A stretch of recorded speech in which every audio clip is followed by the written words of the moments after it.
Assalamualaikum warahmatullahi taala wabarakatuh dan salam sejahtera. Saya Nur Ashikin binti Jaki Murad bernombor matrik A168036. Pada kali ini saya akan membentangkan tajuk artikel saya yang bertajuk Ekonomi dan Kesejahteraan Masyarakat Perspektif Ibnu Khaldun. Saya akan mulakan dengan pengenalan. Sebuah negara yang maju adalah berpaksikan kepada pembangunan ekonomi yang pesat. Pembangunan ekonomi yang meningkat dari masa ke semasa akan mengukuhkan dan mempertingkatkan lagi keuntungan terhadap ekonomi. Pelbagai aspek juga perlu dijaga dan dikawal untuk mengekalkan kemajuan dalam ekonomi. Manakala daripada segi politik, sosial dan ekonomi perlulah seimbang dan mengamalkan konsep kesejahteraan dalam setiap aspek. Seterusnya, sistem politik yang kukuh juga akan menjamin kesejahteraan masyarakat dalam pelbagai aspek, khususnya perihal berkenaan hak-hak kemanusiaan.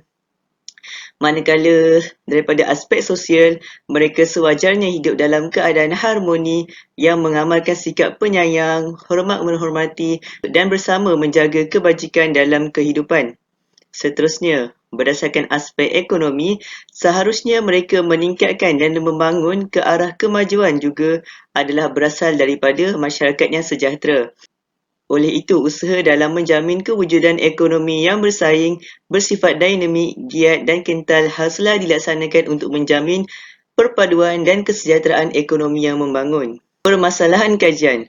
Pembentukan masyarakat yang sejahtera adalah bermula daripada kestabilan ekonomi yang menjadi faktor utama dalam sebuah negara. Kestabilan ekonomi mampu menjamin hubungan sosial dalam sebuah negara. Kestabilan ekonomi juga mampu menjamin hubungan sosial yang baik dan ia membantu untuk meningkatkan ekonomi ke arah kemajuan. Oleh itu, masyarakat yang bersatu dan gigih dalam aktiviti ekonomi mampu menghadapi pelbagai cabaran dalam mengekalkan kesejahteraan masyarakat. Namun begitu, kesejahteraan masyarakat pada masa kini mendepani masalah ketidakstabilan pendapatan isi rumah, golongan miskin dan ketidakselesaan dalam kehidupan.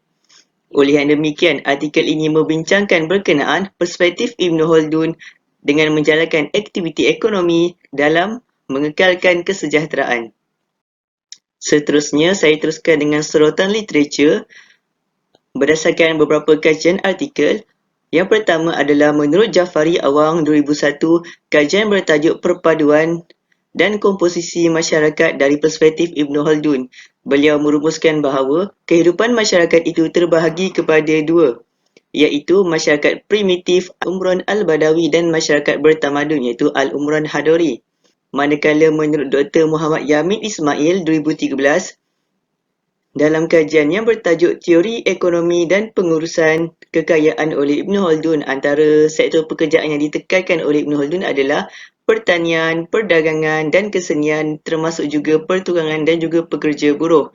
Manakala menurut Yossi Arianti 2018, dalam kajiannya yang bertajuk Pemikiran Ekonomi Ibnu Khaldun iaitu pendekatan dinamika sosial ekonomi dan politik. Pengkaji ini membincangkan berkenaan konteks syariat Islam berdasarkan pemikiran ekonomi oleh Ibnu Khaldun dan keberkaitan sistem politik terhadap sebuah negara. Manakala menurut Mohkudusi Fauzi pada tahun 2019, dalam kajian yang bertajuk Konsep Ekonomi Politik dalam Perspektif Ibnu Khaldun, menyatakan berkenaan pembangunan masyarakat yang sejahtera adalah berdasarkan konsep Islam. Seterusnya, saya dapat simpulkan bahawa kajian-kajian yang telah saya nyatakan tadi adalah berdasarkan isu kesejahteraan yang dibina oleh masyarakat berdasarkan aktiviti ekonomi atau pekerjaan yang dilakukan untuk meningkatkan pertumbuhan ekonomi. Seterusnya, metodologi kajian bagi artikel saya adalah berbentuk kualitatif iaitu berdasarkan kajian kepustakaan. Rujukan kaedah ini dibahagikan kepada dua bentuk iaitu bahan kajian terhadap tulisan-tulisan yang bersifat primary seperti catatan-catatan yang telah diterbitkan. Manakala kedua adalah berdasarkan tulisan-tulisan bersifat secondary seperti buku, artikel, jurnal, surat khabar, tesis, majalah dan sebagainya yang masih boleh digunakan sebagai rujukan bagi menyokong maklumat-maklumat sumber primary. Antara perbincangan dalam artikel saya adalah berkenaan yang pertama, aktiviti ekonomi dan kepentingannya kepada masyarakat, iaitu berkenaan sektor pekerjaan seperti pertanian, perdagangan dan kesenian seperti pertukangan dan pekerja buruh adalah menghasilkan kesan atau impak yang baik kepada peningkatan ekonomi dan masyarakat. Masyarakat merupakan penggerak utama dalam ekonomi yang menjalankan aktiviti ekonomi dan ia bertindak balas sebagai peningkatan dan penurunan dalam aspek ekonomi negara. Manakala ekonomi juga merupakan unsur terpenting dalam pembangunan masyarakat ke arah kemajuan dan juga kesejahteraan. Oleh yang demikian, masyarakat akan hidup dalam keadaan yang maju, aman dan harmoni serta mempunyai taraf kehidupan yang lebih tinggi. Seterusnya, secara amnya, sektor pertanian ini berupaya menghasilkan barang atau produk utama sebagai keperluan kepada masyarakat untuk meneruskan kehidupan. Sektor pertanian ini juga akan membuka peluang pekerjaan yang tinggi kepada penduduk tempatan yang terdiri daripada golongan masyarakat. Kemudian sektor pertanian ini adalah berkait rapat dengan sektor perdagangan. Ia boleh dilihat melalui pelaksanaan kegiatan aktiviti ekonomi di mana pertanian adalah sebagai pengeluaran, manakala perdagangan adalah sebagai perniagaan atau penjualan barang dan juga perkhidmatan. Tambahan pula, pekerjaan buruh juga merupakan aktiviti ekonomi yang menghasilkan pendapatan yang agak lumayan.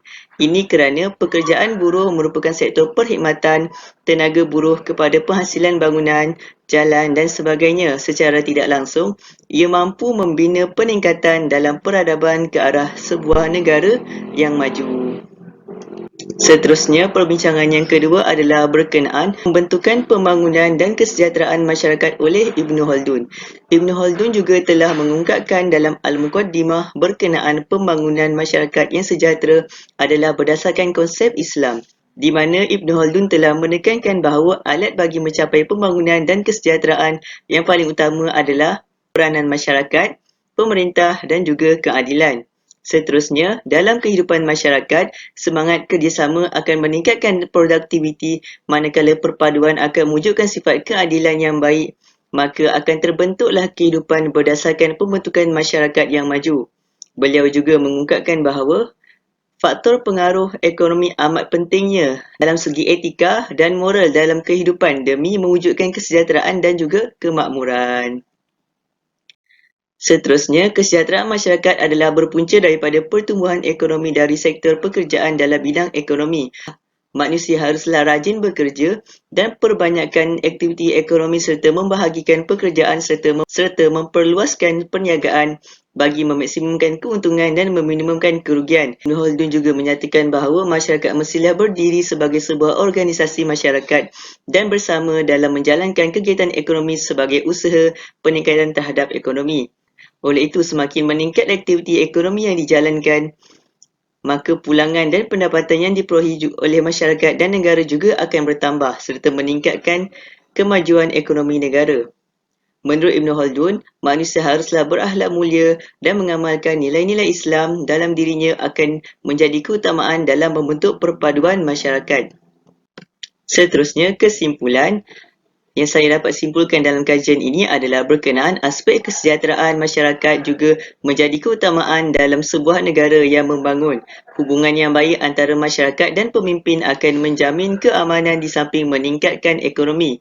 Pihak kerajaan juga haruslah memainkan peranan dan memberi galakan kepada masyarakat supaya mereka berusaha dan bekerjasama dalam mencipta, menambah baik dan melakukan inovatif terhadap barang, produk dan perkhidmatan yang berkualiti. Kekayaan yang ingin dicapai perlulah berlandaskan kepada syariah seperti yang ditekankan oleh Ibn Khaldun. Pembangunan masyarakat dalam pembentukan kesejahteraan akan mampu dicapai berdasarkan aplikasi pemikiran Ibn Khaldun berdasarkan nilai-nilai Islam.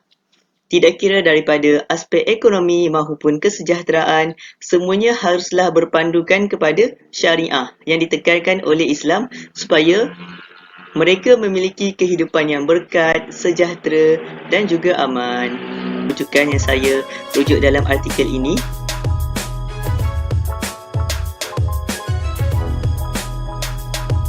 Sekian, terima kasih.